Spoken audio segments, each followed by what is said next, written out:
We're getting an echo. Get that out of there. It goes live from the Crescent Moon Temple. It's the morning show with your host, Tolinar.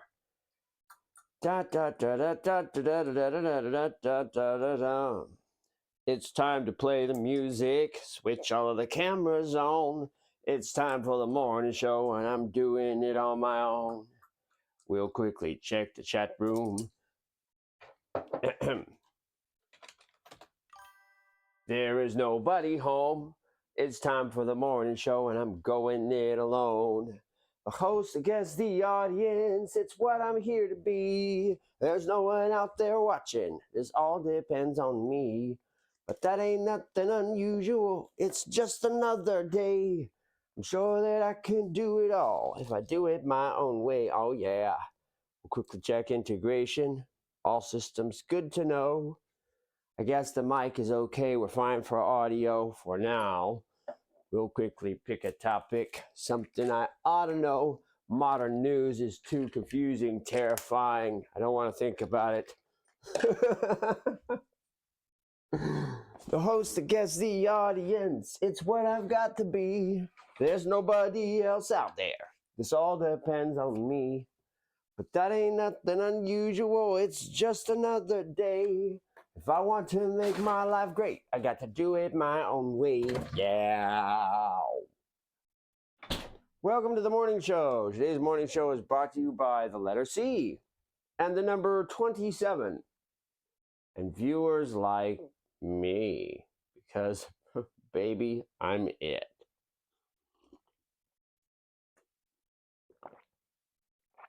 It's definitely a Monday. Is my mic on? Yes. Okay. Start the music. Music. Hey, Katawa Shoujo had its 14th birthday just the other day. Grand time. A fine time was had by all. All. Carefree days from Katawa Shoujo. Yep. Bum bum bum bum. Bum bum bum bum. Same shit. Sorry. Okay. On the docket today. Woo! I finally caught a day off. What quality.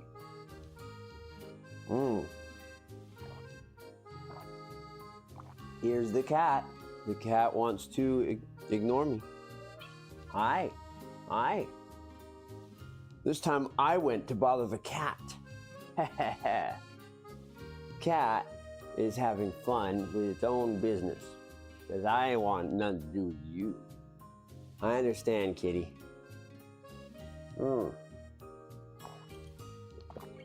Okay, drank my tea.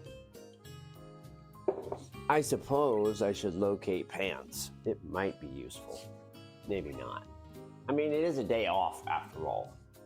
I think it qualifies as optional. Let's see. Yesterday we discussed one of the most important topics to my psychology, the 7 great motives. Humans are complicated beings. And the motives, the cardinal motives, the things that drive our behavior, come from entirely different parts of our biology. From the biofeedback network that inspires our need to survive, to our ability to quantify, which leads to our need to be important and our concepts of envy and camaraderie. The need for emotional connections, which springs from our hormone stew. Our ability to qualify things and contrast them, which helps us determine what is great. We're going to come back to that one. That's important today. The concept of quality, which in turn gives rise to aesthetic. Then there's the logic system, our brain's powerful ability to pick things apart and solve them by creating patterns. It gives us the ability to learn about the world around us and also fills us with never-ending curiosity. Then there's the unconscious mind's half of the puzzle. The habit system is fascinating because it's designed to keep us from becoming useless. If the mind notices that our behaviors aren't working, we become bored or unsatisfied and silently spurred on to change the way we're doing things. Right now, though, my habit system says, yeah, keep at this morning show thing. I like where it's taking you. Feels good, feels right.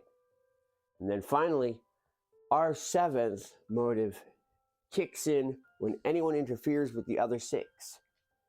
It leads to our sense of justice and fairness. We want to have our basics. It's not fair if someone else takes them from us.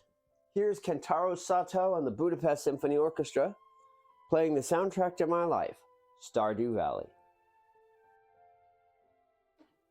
Phone's all charged up.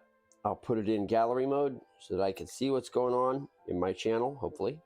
As I strut around the house, switch to my manager. Volume is good. Good clarity. Chat box is open. So if there is anyone in the audience, I'll know. Let's talk about arete. So arete is a Greek word. The Greeks were a busy people, comparable in fact to modern Americans in many ways. They expected people to be everymen. Everyone did everything. Everybody wanted to live quality lifestyle. And quality, the word for that in Greek is arete, was a complicated concept. What does quality mean? What is that word? What is quality? Well, I mentioned it in passing, but quality is the root of the fourth impulse, aesthetic, right? So quality, aesthetic, is the difference between things. The quality is something innate, something instinctive. We know it instantly. Doesn't take much. Let me give you an example. You go driving along the road, and along the side, you see a rusted piece of junk. Now, you may not know what that piece of junk is, but you do know that it is junk in a heartbeat. Your mind takes one look and says, oh no, that has no quality. I want nothing to do with it. I don't want it in my house. It can stay right there on the roadside. On the other hand, you're driving along the road and you see a fine wooden something crafted and sitting there perfectly along the roadside. You might slow down. You might take a look. You might be like, oh, there is something here. Why has someone thrown away this object of high quality? So you get closer. You want to know if it really is high quality. You're looking for defects at this point. You're looking for problems with quality. Are the handles chipped? Do the drawers slide? Has someone really put a perfectly nice wardrobe or cabinet or desk lamp or something just sitting here on the side of the road, looking beautiful? Is this available for anyone to take? Our ability to evaluate quality kicks in before we even know what something is. We know whether we like it or not. That's the nature of quality. It's something behind the eyes, something fast and instantaneous. Now, our sense of quality can change with time. First impressions aren't everything after all, but they are a lot. They are a lot. Here's First Impressions cat wooling around. Oh yes, First Impressions cat. Okay, you're a darling.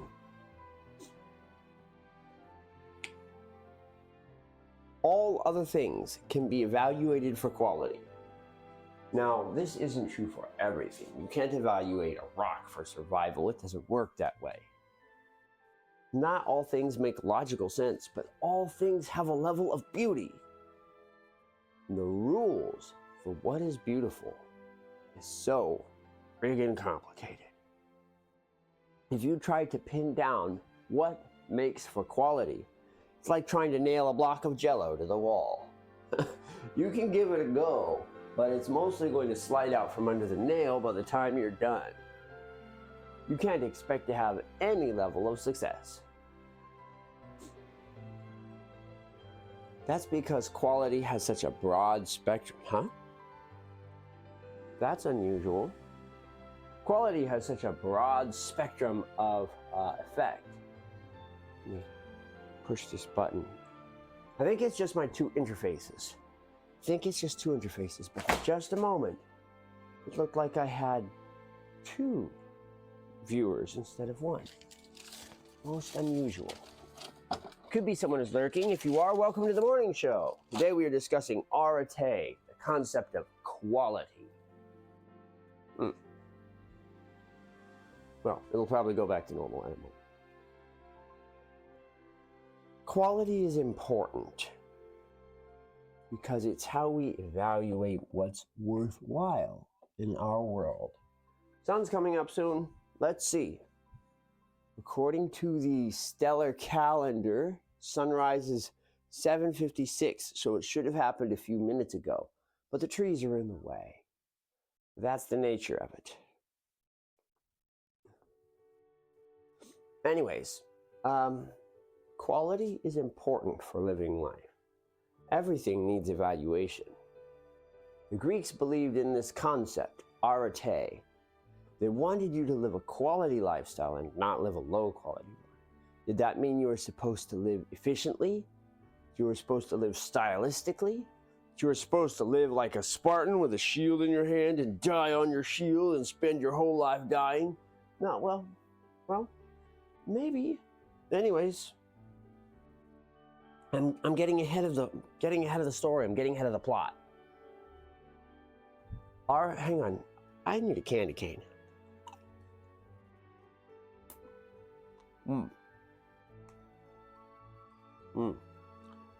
That's pretty good. Peppermint. So,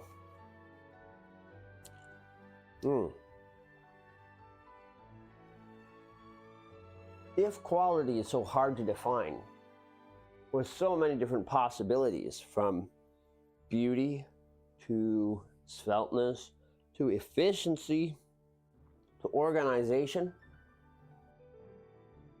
to quaintness, how can you tell?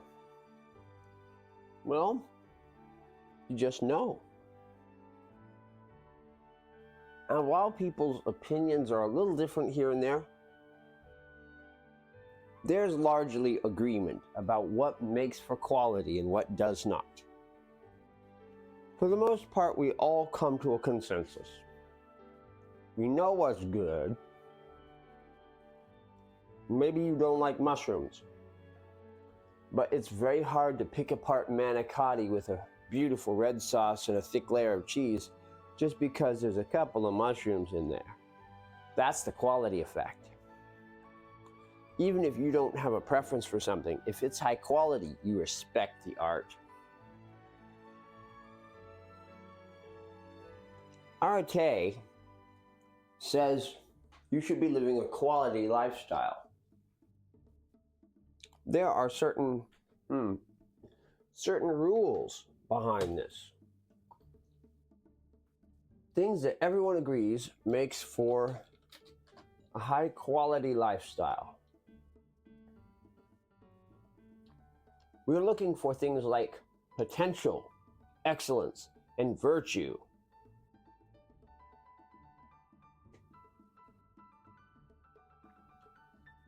You want to be able to reach your limit. And to do that, you have to seek your limit. Humans live all sorts of lives. So how can you tell what sort of life is high quality? Well, you can measure the achievements. You can study their family. You can look at the things they accomplished and note how few their flaws are. The Greeks believed in living ethical lives, in being socially fair and reasonable, in being versed in the problems of their society, in understanding math and regulation. They believed in trying the arts, attempting to master pottery or music, poetry and literature, art, There are many things that you could create, and creation is pretty valuable to the Greeks. The Greeks believed that you should open all doors, that you should not try to limit yourself into one thing. And they prized attention to detail and focus on what you're doing. There was a saying that a Roman road worker who put stones down for the roads, who focused on his job and checked the alignment of the stones carefully and made sure that the roads were laid solidly and firmly, would have a higher quality job than a senator who just phoned it in. A person with the most important job in Greece who didn't even bother thinking about what he was doing and just voted what he was told to vote. One of these people would have a positive impact on every person that passed, and that would be the person who laid the road. As long as the road was smooth and flat, carts would roll past without a second thought. His absence gives him value. Maybe that road layer wouldn't be at the forefront of anyone's mind, but his hard work and attention to detail would make him integral to Roman and Greek society. Meanwhile, the senator is simply wasting budget, taking up money and space, not even thinking about problems, which is his supposed job. Attention to detail, the willingness to focus one's craft, and the ability to create things that have not been seen, to innovate, technology, artisanship. These were things the Greeks prized. And they're not so hard to get a hold of. You just have to try a little. Trying a little bit can be too much for some people.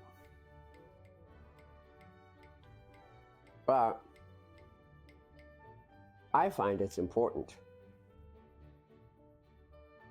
I do my best to live my life with Arete as well, trying to live a high quality lifestyle. I work an ordinary position in an ordinary job, and I stream, and I make video games. I write and play music. I do a lot of things. Now, you were expected to open all the doors, but if you found something was not your cup of tea, the Greeks were okay with that, as long as you took a look. Me, I'm not much with cars, unfortunately. I'm definitely not a gearhead. So, for me, it's okay if I don't master how to change a carburetor, but if I do, that makes me all the more excellent a person for mastering something I have no talent at. That represents hard work, which also has value. Value. Arete. What carries true quality is different to every person's heart. Now, there are 7 virtues which correlate to the 7 motives. From industry, camaraderie, love, to aesthetics, a humility, generosity, temperance, and forgiveness. They're all valuable, but how valuable they are is different for every person. Just like every person can look inside themselves and see a different sea of stars. And because of this, people place certain ethical behaviors higher than others. Your virtues help decide which things are most valuable to you, have the highest quality to you. And you kind of have to just go with it. You have to respect that, you know? If you try to pretend like your virtues don't exist, like you can just do whatever, you end up spinning your wheels in life.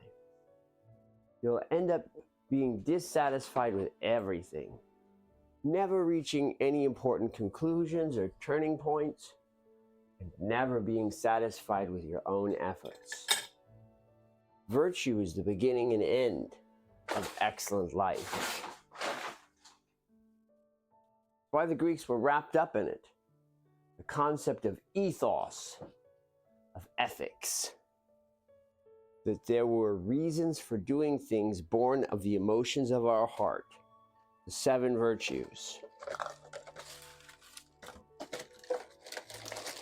And that as long as a person lived a virtuous life, why, nothing could go wrong. And we know this to be false now. A short time after ethos was produced, logos came on the rise.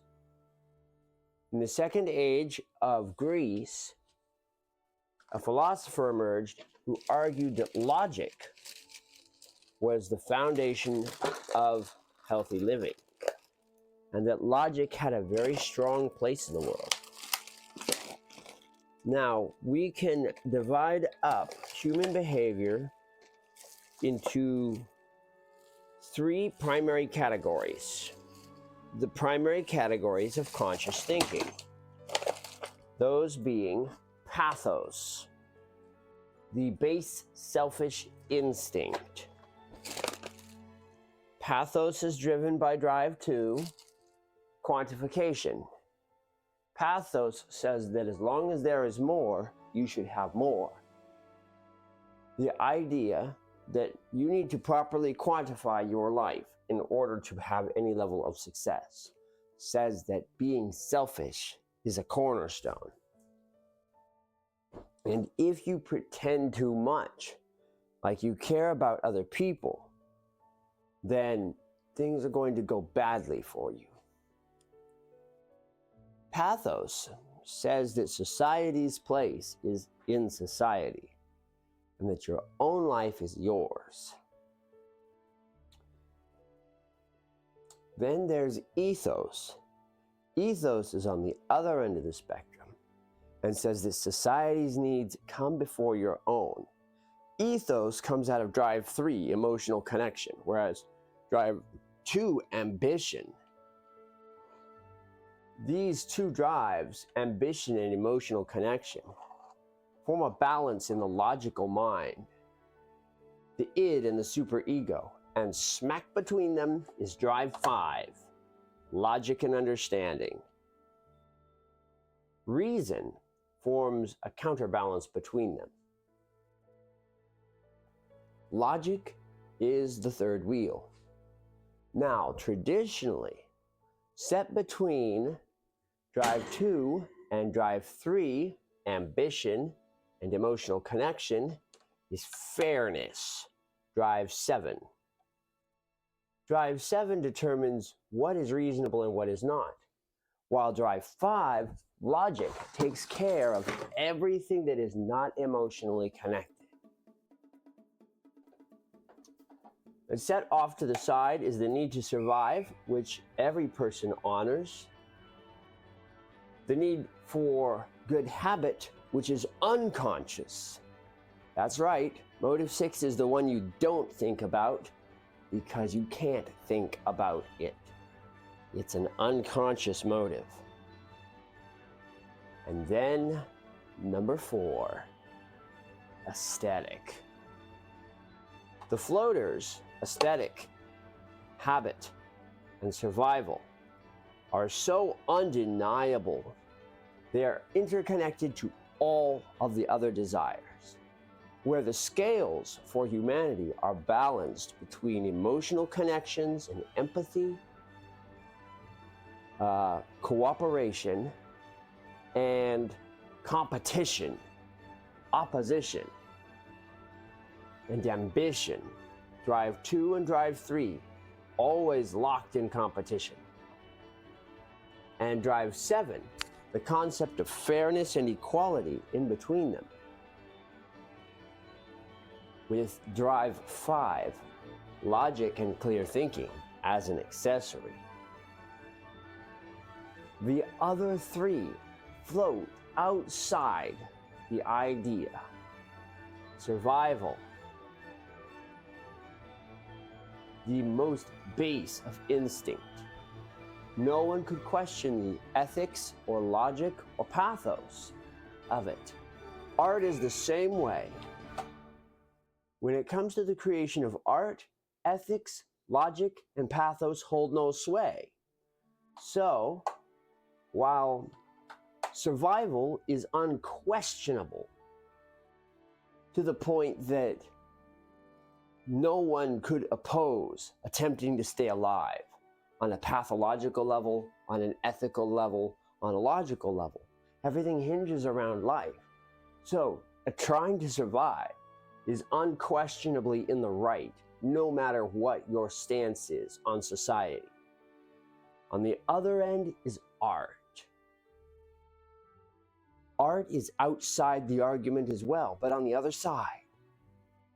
Not ethics, not selfishness, not logic has any business telling art what it can and can't do. Because art exists for its own self.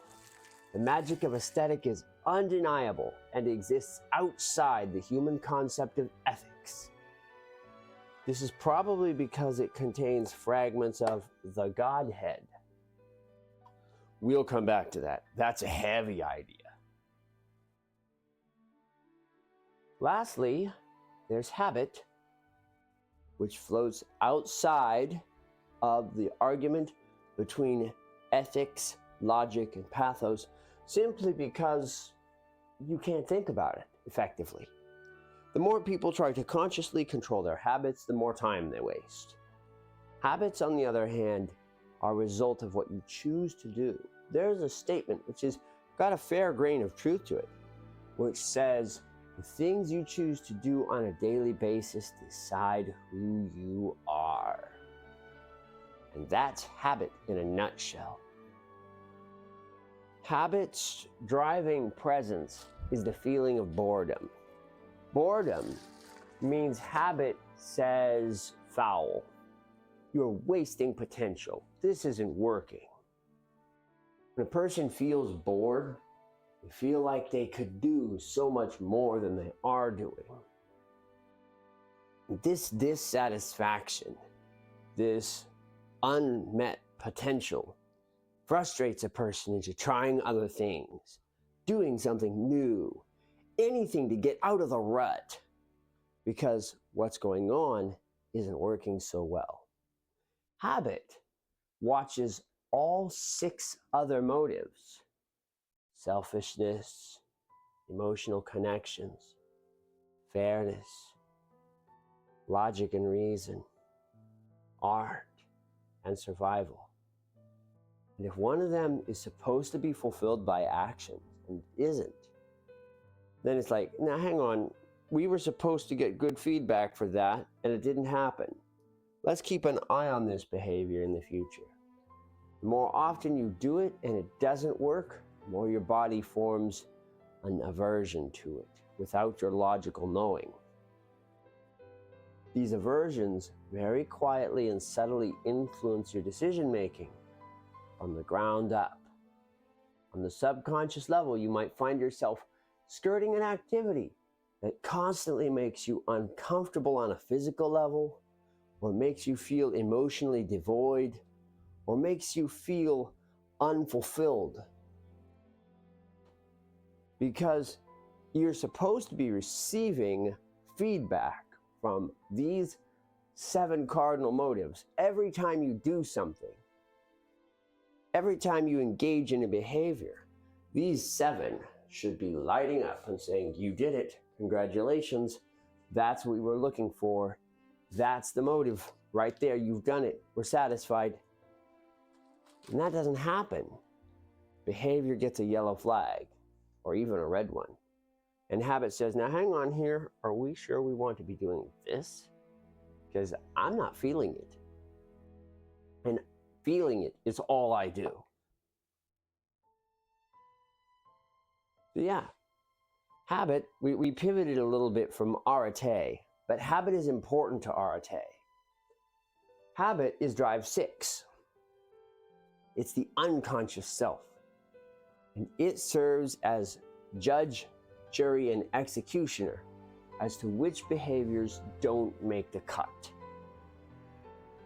And habit actually plays a lot into art. It's one of the only drives that actually holds sway. The two have a faint connection. The other one that has a faint connection to art is survival. It's a counterforce. So, survival and aesthetic act in a balance. About the only thing that can call us away from aesthetic is survival. Ever heard the term starving artist? Well, here we are. Survival, the urge to stay alive, and aesthetic, the urge to satisfy everything else, sit in opposition to each other. When a person acts for the sake of survival rather than aesthetic, then they have chosen to be practical and realistic instead of art-brained. When a person chooses their art first, they have chosen to be the artist and suffer for their art. Somebody once said beauty is pain. They weren't kidding.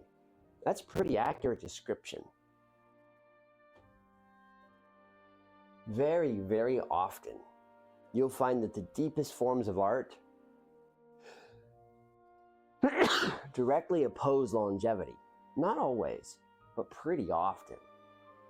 Beauty and makeup regimens, these sorts of things. Oh, we lost a viewer. Is that me? Yes, perhaps. Let me check to see what's going on. Thank you for watching out there.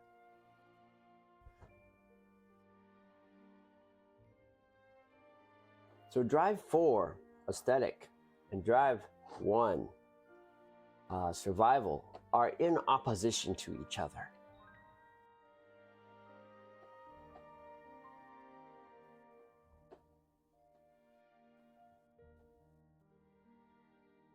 It forms a very complex network of decisions. We must logically choose whether we support our own survival or whether we support our artistic interpretations of the world, whether we support our creativity. And between them floats habit that keeps us honest and true to ourselves. No lying. We can overextend for a while. We can give something a fair shot, a sailor's try. But when it becomes obvious that what we're doing doesn't work, well then it's time to pivot. There's the other version of me. How you doing? So, here we have a view of the human psyche, constructed carefully from the various parts that make up our behavior.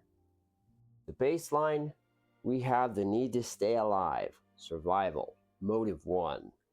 It's born entirely of our biofeedback network.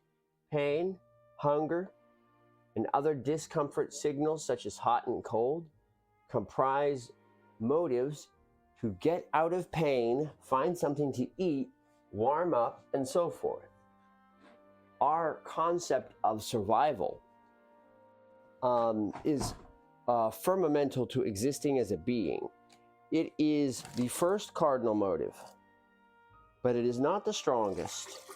There are 6 other systems that govern the human existence, and at any given time, one of those systems can override survival and take total control of the entire mess. In fact, that happens every day, all the time. Is my mic on? Yes, it is.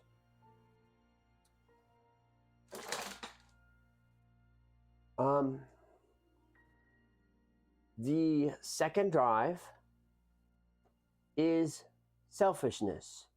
It's born out of quantification. As soon as you can count, you want more. You want to make sure you have enough. And this is selfish because it can mean other people don't get enough. Quantification, comparison, more or less, leads to an understanding of who has the most and who does not. And this leads to envy as well as camaraderie. When we see somebody, something that has more than we do, we can feel a desire to have more ourselves. This can drive us to higher heights and help us achieve great things as people. It can also make us general asses. It can ruin our behavior in terms of other people. Let's move on to the next part of the machine.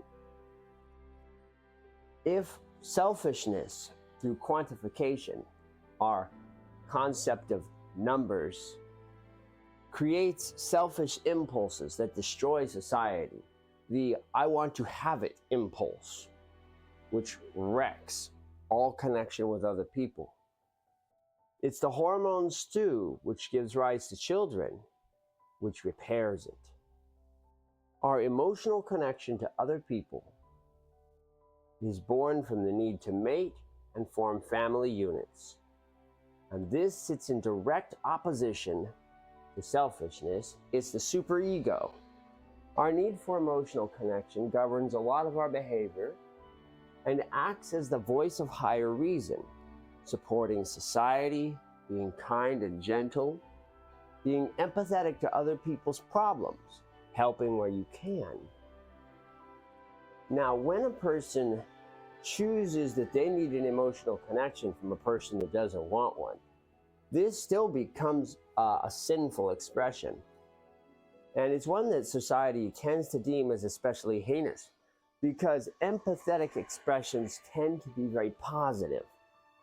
But when a person has an empathetic expression towards someone who doesn't want it, hate that. You might have a beautiful artistic vision of who someone could be, but what you're doing is you're projecting. You're taking your ideal person and you're putting that on top of someone else. Now, all people do this a little bit from time to time. The more you insist that that person meet your unrealistic expectation, the more you are engaging in lust. This swings both ways. Both when boys expect girls to become little Hottentots wearing tight clothing and pouting and squeezing their squeezables, and when girls expect boys to be too chaste and line up and behave themselves in big, thick black suits with manly stubble and square shoulders. Neither is realistic. You have to accept people for who they are. That's the nature of empathy.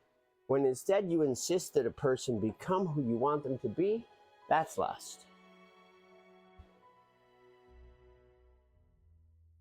So, between these two, on the left, selfishness, the id, ambition, driving us to the highest version of ourselves we can be. And on the right, emotion, connectivity, empathy, connection to other people, driving us to form solid family units and social networks. Snuggled between them are two drives. At the top is drive 7. This is fairness. When we feel someone has it better than we have it, we can feel wronged. So what is anger? What is frustration? It's when you know that you could make the world better, but someone else's behavior is stopping you. When you could have it good, and someone else's presence and behavior is preventing that, we feel anger. When someone could do better with their lives, and we know that they had the potential, but they squandered it, in our opinion, we feel anger. Most often we feel this towards the behavior of celebrities, because that's what gets cast into the limelight. We feel that we need vengeance for the stupid behavior of those people who have the limelight. The people like the president or this or that very important political leader, this, the other. Well, now hang on now. It's not necessarily that all these things come from one person. I can't believe that would be the case. It's much more likely that this person is acting as a figurehead of a much larger machine of many hundreds of people who all think in unison, and maybe you don't agree with their thoughts, but they have reached their conclusion and they are rolling forward with it. There's not a whole lot about that, is there? So, you end up with justice when one person takes an action and messes up one of your drives. Maybe they decide that eating your tomato is the best plan. Well, that was your tomato. Now hang on a minute. You grew it. That was your time and effort as it slowly changed color and plumped. You took care of it, you watered it, you fed it, you fertilized it, and it formed such high quality. Your drive too said, you know, we should be selfish and eat that tomato. We should get that so we can be the higher version of ourselves, because that tomato is definitely nutritious and it probably tastes beautiful. I think we should have that tomato for us. So one person eats the tomato, the other person immediately feels frustration, because that's not what that tomato was for. It wasn't for someone else to decide like that. Someone misused their selfishness, and so drives 2 and 7 fly into conflict. It's almost always 2 and 7 in conflict. One person tries to take more than they should because they are selfishly being ambitious, and the other person has been wronged because of it.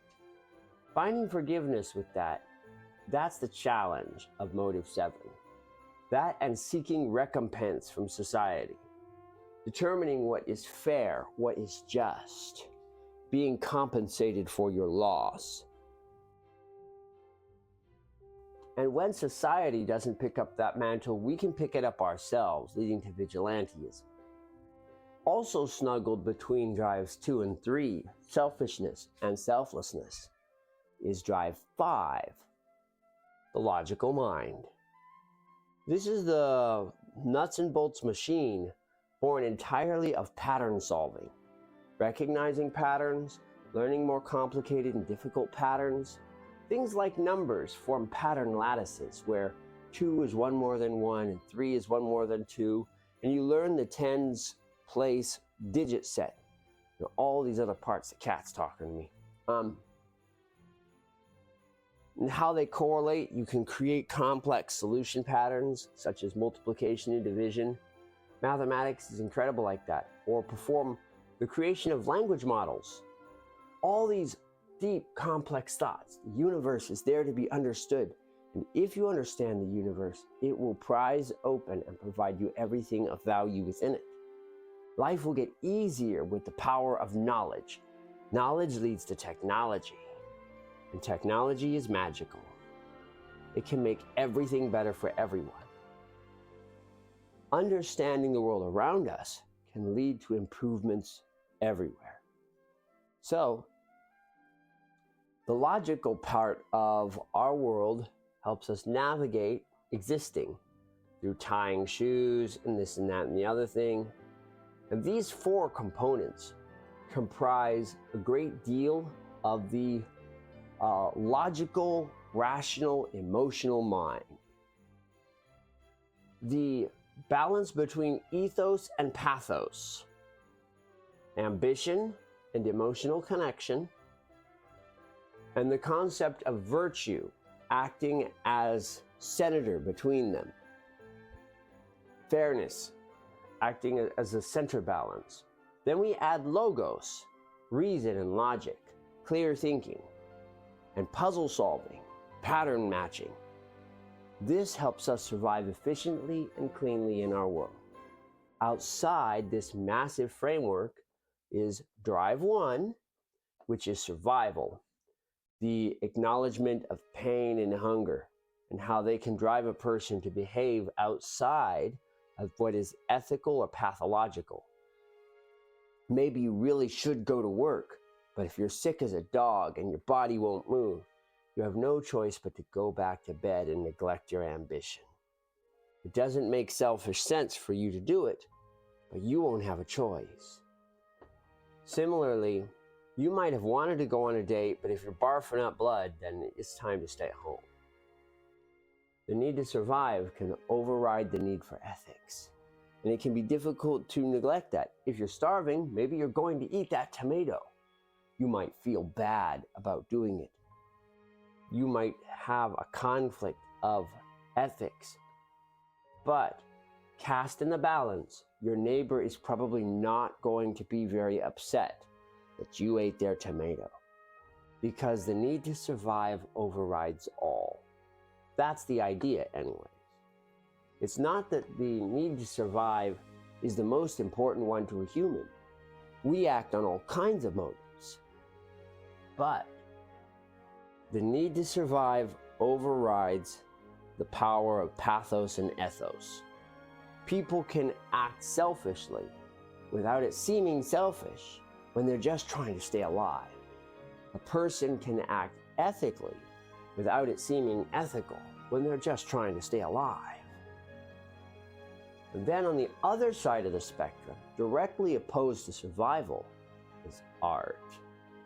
People can do things for high quality. And here we're talking about things that take a long time, that could be not very ambitious, not very good for social connections.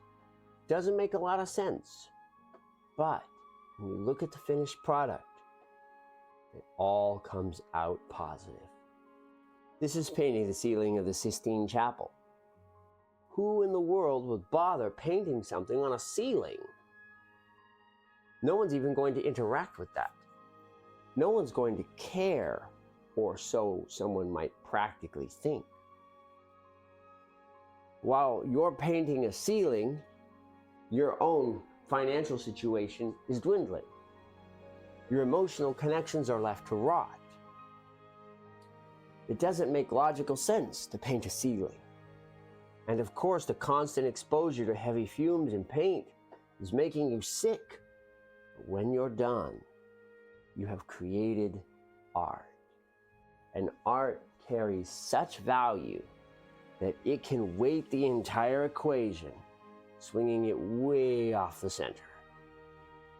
And no one could oppose your decision to do it after seeing the final results.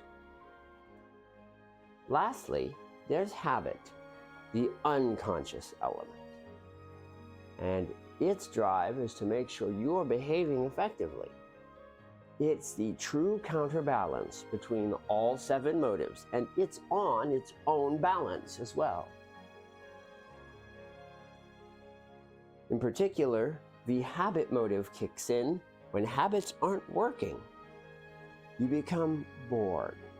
You desire something new. You want to change it up. And the reason why? Because what you had isn't working.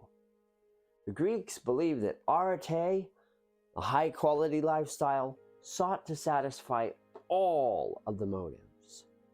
One should live a just lifestyle, a fair lifestyle, loaded with social connections and personal ambitions, a logical lifestyle, one with understanding of the world, an artistic lifestyle, where one created quality productions of things that had worth, a healthy lifestyle, a long life, full of eating the right things, sleeping properly, and getting enough water, and a satisfied lifestyle, full of good habits and avoiding bad ones like alcohol. Greeks believed that by satisfying every part of a person's drive, a person could become balanced and find true happiness. Well, I don't know about that. Let me pause the music and I'll sing you a song. They say happiness is a thing you can't see, a thing you can't touch. I disagree. Happiness is standing beside me.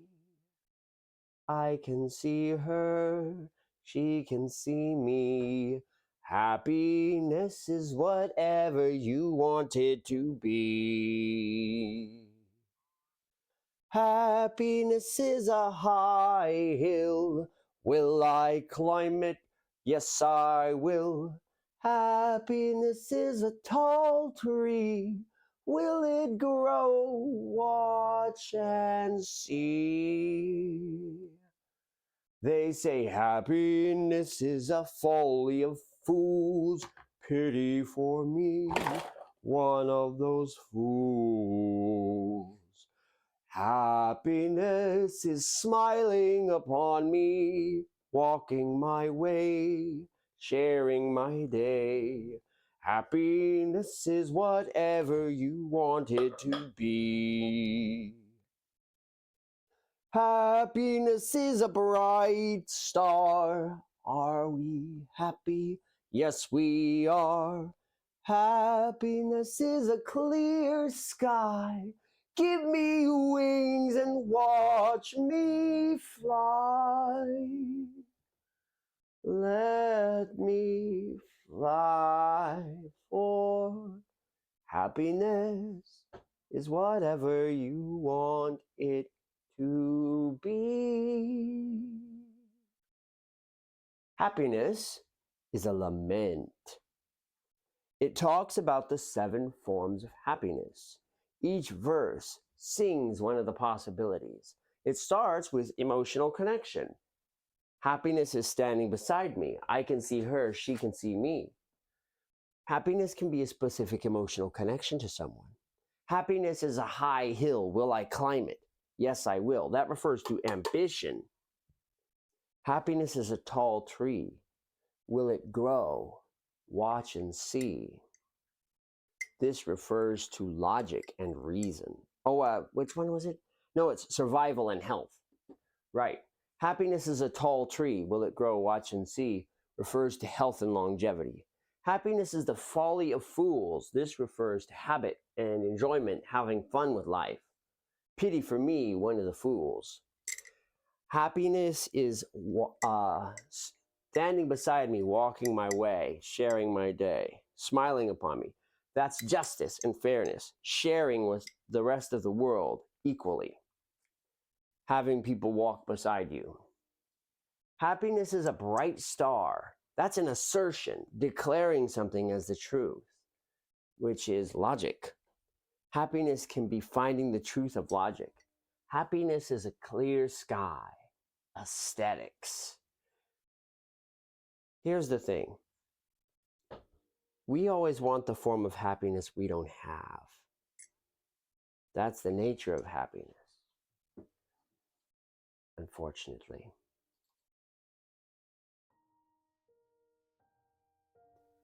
I think it's about time we wrapped up the show. I hope you enjoyed my little musical interlude. As we discussed in greater detail, the cardinal motives and arete, when a person no longer has any desires missing from their pool, they find it easier to be happy. But the 7 cardinals form the 7 spokes of a tire, and if any one of them goes flat, all our attention goes to fixing it. We can't live a balanced lifestyle without it. To survive, to be important, to seek emotional connections, to find art, to understand our world, to have good habits, to be fair and just. We have to achieve all of these things. Thank you for watching the morning show. We're going to be back on the air before too long. Tomorrow, let's talk about the joy of the senses, I think. Or maybe I'll just take a day off. Who the heck knows? I could talk about something, or I could talk about nothing. The cat is playing in the background as the morning winds down. This has been the morning show for January 5th. I'm your host, Tolinar, and I'd like to say thank you to all the viewers who turned out for the show today. That's just me. Thank you, me. You did a good job today. Later on, we'll do a little bit of video editing. And depending how I'm feeling, I'm going to do some laundry, some garbage, get some cleanup going on. Once all that's done, we'll go ahead. Something special will appear on the horizon today. I don't want to leave today to nothing. We're going to create something splendid. It's been a good show. I feel like we covered a lot of cool and important topics, much better than what happened yesterday when the mic just died. So thank you for watching the morning show. I hope you liked my song. And I'll see you tomorrow, or maybe even later today. I do want to play some blueprints. That would be so fun. Yesterday I skipped out. I just wanted to get some sleep. But we could totally play some blueprints in a little while. But for now, let me do some dishes, get my house in order, and I'll see you all very soon. Thank you for watching. Have a great morning and a great day.